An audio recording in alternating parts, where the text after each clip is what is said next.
ದೈನಂದಿನ ಸುದ್ದಿಜಾಲ. ನಮಸ್ತೆ ವೀಕ್ಷಕರೇ, ನಾನು ಅನನ್ಯ ಎಸ್ ಭಾರದ್ವಾಜ್.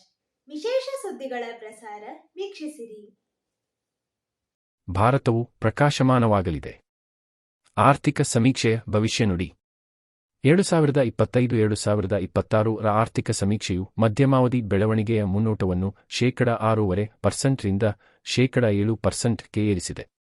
ಗುರುವಾರ ನಡೆದ 2025-2026 ರ ಆರ್ಥಿಕ ಸಮೀಕ್ಷೆಯು ಭಾರತದ ದೇಶೀಯ ಬೆಳವಣಿಗೆಯ ಮುನ್ನೋಟದ ಬಗ್ಗೆ ತುಲನಾತ್ಮಕವಾಗಿ ಸಂತೋಷದ ಚಿತ್ರಣವನ್ನು ಚಿತ್ರಿಸಿದೆ. ದೇಶದ ಮಧ್ಯಮಾವಧಿಯ ಮುನ್ಸೂಚನೆಯನ್ನು ಹಿಂದಿನ ಅಂದಾಜಿನ 6.5% ರಿಂದ 7% ಏರಿಸಿದೆ. ಆದಾಗ್ಯೂ ಅದು ಏಕಕಾಲದಲ್ಲಿ ಜಾಗತಿಕ ಆರ್ಥಿಕತೆಗೆ ತುಲನಾತ್ಮಕವಾಗಿ ಕಠೋರವಾದ ದೃಷ್ಟಿಕೋನವನ್ನು ವಿವರಿಸಿದೆ. 2008 ರ ಜಾಗತಿಕ ಆರ್ಥಿಕ ಬಿಕ್ಕಟ್ಟಿಗಿಂತ ಕೆಟ್ಟದಾದ ಬಿಕ್ಕಟ್ಟು 2026 ರಲ್ಲಿ ತೆರೆದುಕೊಳ್ಳುವ ಸಾಧ್ಯತೆ 10%, 20% ಎಂದು ಅಂದಾಜಿಸಿದೆ. ಇದರ ಅತ್ಯುತ್ತಮ ಸನ್ನಿವೇಶವು 2025 ರಲ್ಲಿ ಇದ್ದಂತೆಯೇ ಮುಂದುವರಿಯುತ್ತದೆ, ಆದರೆ ಹೆಚ್ಚುತ್ತಿರುವಷ್ಟು ಕಡಿಮೆ ಸುರಕ್ಷಿತ ಮತ್ತು ಹೆಚ್ಚು ದುರ್ಬಲವಾಗಿದೆ. ಮುಖ್ಯ ಆರ್ಥಿಕ ಸಲಹೆಗಾರ ವಿ. ಅನಂತ ನಾಗೇಶ್ವರನ್ ಅವರು ಬರೆದಿರುವ ಈ ಸಮೀಕ್ಷೆಯನ್ನು ಕೇಂದ್ರ ಹಣಕಾಸು ಸಚಿವೆ ನಿರ್ಮಲಾ ಸೀತಾರಾಮನ್ ಅವರು ಸಂಸತ್ತಿನಲ್ಲಿ ಮಂಡಿಸಿದ್ದಾರೆ.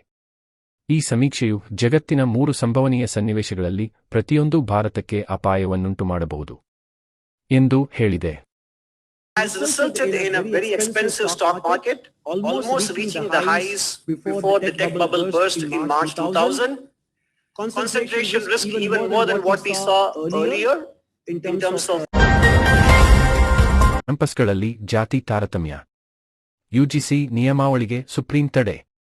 ಉನ್ನತ ಶಿಕ್ಷಣ ಸಂಸ್ಥೆಗಳ ಕ್ಯಾಂಪಸ್ಗಳಲ್ಲಿ ಜಾತಿ ತಾರತಮ್ಯ ತಡೆಗೆ ಸಮಾನತಾ ಸಮಿತಿಗಳನ್ನು ರಚಿಸಲು ನಿರ್ದೇಶಿಸಿ ರೂಪಿಸಿದ್ದ ವಿಶ್ವವಿದ್ಯಾಲಯ ಅನುದಾನ ಆಯೋಗದ ಯುಜಿಸಿ ಹೊಸ ನಿಯಮಗಳಿಗೆ ಸುಪ್ರೀಂ ಕೋರ್ಟ್ ಗುರುವಾರ ತಡೆ ನೀಡಿದೆ.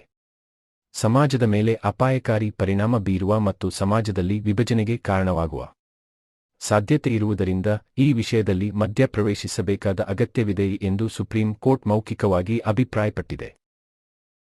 ಯುಜಿಸಿಯ ನೂತನ ನಿಯಮಗಳನ್ನು ಪ್ರಶ್ನಿಸಿ ಸಲ್ಲಿಕೆಯಾಗಿರುವ ಅರ್ಜಿಗಳ ವಿಚಾರಣೆಯನ್ನು ಭಾರತದ ಮುಖ್ಯ ನ್ಯಾಯಮೂರ್ತಿ ಸೂರ್ಯಕಾಂತ್ ಮತ್ತು ನ್ಯಾಯಮೂರ್ತಿ ಜಾಯ್ಮಾಲ್ಯ ಬಾಗ್ಚಿ ಅವರನ್ನೊಳಗೊಂಡ ಪೀಠ ನಡೆಸಿತು. ಯುಜಿಸಿ ನಿಯಮ 2026ಕ್ಕೆ ತಡೆ ನೀಡಿದ ಪೀಠವು 2012 ರ ನಿಯಮಗಳು ಮುಂದುವರಿಯಲಿ ಎಂದು ಹೇಳಿತು. ತಜ್ಞರನ್ನು ಒಳಗೊಂಡ ಸಮಿತಿಯು ಈ ನಿಯಮಗಳನ್ನು ಪುನರ್ ಪರಿಶೀಲಿಸಬೇಕು ಎಂದು ಸೂಚಿಸಿತು. ಹೊಸ ನಿಯಮಗಳಿಗೆ ಸಂಬಂಧಿಸಿದಂತೆ ಕೇಂದ್ರ ಸರ್ಕಾರ ಮತ್ತು ಯುಜಿಸಿಗೆ ನೋಟಿಸ್ ಜಾರಿಗೊಳಿಸಿದ ಪೀಠವು ಮಾರ್ಚ್ 19 ರೊಳಗೆ ಉತ್ತರಿಸುವಂತೆ ನಿರ್ದೇಶಿಸಿತು. ಕಮಿಷನ್ ದುಪ್ಪಟ್ಟು. ರಾಹುಲ್ ಖರ್ಗೆಗೆ ಪತ್ರ ಬರೆಯಲು ಗುತ್ತಿಗೆದಾರರ ಸಂಘದ ನಿರ್ಣಯ. ಹಿಂದಿನ ಬಿಜೆಪಿ ಸರ್ಕಾರದ ಅವಧಿಯಲ್ಲಿ ಭಾರೀ ವಿವಾದಕ್ಕೆ ಕಾರಣವಾಗಿದ್ದ ಕಮಿಷನ್ ಭೂತ ಈಗಿನ ಕಾಂಗ್ರೆಸ್ ಸರ್ಕಾರದ ಅವಧಿಯಲ್ಲೂ ಮತ್ತೆ ಮುನ್ನೆಲೆಗೆ ಬಂದಿದೆ. ಗುತ್ತಿಗೆದಾರರ ಸಂಘದ ಅಧ್ಯಕ್ಷರಾಗಿದ್ದ ಕೆಂಪಣ್ಣ ಮಾಡಿದ್ದ ಆರೋಪ ಅಂದು ವಿರೋಧ ಪಕ್ಷವಾಗಿದ್ದ ಕಾಂಗ್ರೆಸ್ನ ಹೋರಾಟಕ್ಕೆ ಪ್ರಬಲ ಅಸ್ತ್ರವಾಗಿತ್ತು. 40% ಕಮಿಷನ್ ಸರ್ಕಾರ ಎಂದು ಆರೋಪಿಸಿದ್ದ ಕಾಂಗ್ರೆಸ್ ಸರ್ಕಾರದ ವಿರುದ್ಧ ಅಭಿಯಾನವನ್ನೇ ನಡೆಸಿತ್ತು. ಈಗ ಮತ್ತೆ ದನಿ ಎತ್ತಿರುವ ಗುತ್ತಿಗೆದಾರರ ಸಂಘ ರಾಜ್ಯದ ಎಲ್ಲ ಇಲಾಖೆಗಳಲ್ಲೂ ಭ್ರಷ್ಟಾಚಾರ ಹೆಚ್ಚಾಗಿದೆ. ಹಣ ಬಿಡುಗಡೆಗೆ ಕಮಿಷನ್ ನೀಡಬೇಕು. ಇದರ ಪ್ರಮಾಣವು ಹಿಂದಿನ ಸರ್ಕಾರಕ್ಕಿಂತ ದುಪ್ಪಟ್ಟಾಗಿದೆ ಎಂದು ಆರೋಪಿಸಿದೆ. ಬೆಂಗಳೂರಲ್ಲಿ ಗುರುವಾರ ಸುದ್ದಿಗೋಷ್ಠಿಯಲ್ಲಿ ಮಾತನಾಡಿದ ಸಂಘದ ಅಧ್ಯಕ್ಷ ಮಂಜುನಾಥ್, ಮುಖ್ಯಮಂತ್ರಿ ಸಿದ್ದರಾಮಯ್ಯ ಅವರು ಅಧಿಕೃತವಾಗಿ ಸಭೆ ಕರೆದರೆ ಇಲಾಖೆಗಳಲ್ಲಿ ನಡೆಯುತ್ತಿರುವ ಭ್ರಷ್ಟಾಚಾರದ ಮಾಹಿತಿಯನ್ನು ಎಲ್ಲ ದಾಖಲೆಗಳೊಂದಿಗೆ ಅವರಿಗೆ ನೀಡುತ್ತೇವೆ. ಅವರೇ ಸೂಕ್ತ ಕ್ರಮ ಕೈಗೊಳ್ಳಲಿ. 3 ವರ್ಷದಿಂದ ಬಿಲ್ ಬಾಕಿ ಬಿಡುಗಡೆ ಆಗದೆ ನಾವು ತೀವ್ರ ಸಂಕಷ್ಟ ಎದುರಿಸುತ್ತಿದ್ದೇವೆ. ಮನೆ, ಚಿನ್ನ ಅಡವಿಟ್ಟು ಹಣ ತಂದು ಕಾಮಗಾರಿ ಮುಗಿಸಿದ್ದೇವೆ. ಮುಖ್ಯಮಂತ್ರಿಯವರು ಒಂದು ಬಾರಿ ನಮ್ಮ ಸ್ಥಾನದಲ್ಲಿ ನಿಂತು ನೋಡಲಿ ಎಂದು ಆಗ್ರಹಿಸಿದರು. 3 ವರ್ಷದ ಹಿಂದೆ ಮುಗಿದಿರುವ ಕಾಮಗಾರಿಗಳಿಗೆ ಬಿಲ್ ಪಾವತಿಸಿಲ್ಲ. ಹಿಂದಿನ ಸರ್ಕಾರ ಮಾಡಿದ್ದು ಎಂದು ಹೇಳುವುದರಲ್ಲಿ ಯಾವುದೇ ಹುರುಳಿಲ್ಲ. ಇವರು ಅಧಿಕಾರಕ್ಕೆ ಬಂದು 2.5 ವರ್ಷಗಳಾಗಿವೆ. ಮುಖ್ಯಮಂತ್ರಿ ಅವರು ಆಗಾಗ್ಗೆ ನಮ್ಮನ್ನು ಔಪಚಾರಿಕವಾಗಿ ಭೇಟಿ ಮಾಡಿದ್ದಾರೆಯೇ ಹೊರತು ಅಧಿಕೃತವಾಗಿ ಸಭೆ ಮಾಡಿಲ್ಲ, ನಮ್ಮ ಸಮಸ್ಯೆ ಕೇಳಿಲ್ಲ ಎಂದು ದೂರಿದರು.